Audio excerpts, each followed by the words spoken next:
Hi everyone, welcome back to the channel. In this tutorial, I will show you how to widen your house roof easily in Heartopia. First, just tap the icon on the top right corner of your screen, this one, like this.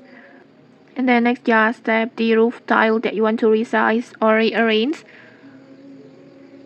Like for example, I want to choose this one.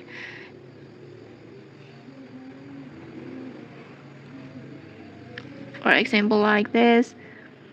And first, make sure your house already has a ceiling. If there are no ceiling, the roof can be adjusted. And then now just simply drag the roof to make it wider or narrower like this.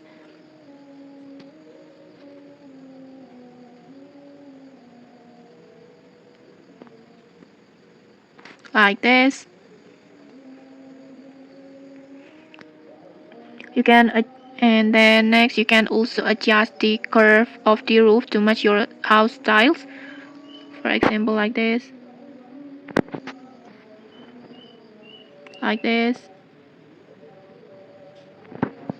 Just adjust it as you like, and when you're satisfied with the look, just simply tap on checklist like this, and that's it. Super easy. If you found this helpful, don't forget to like, comment and subscribe for more tutorials. Thanks for watching and see you.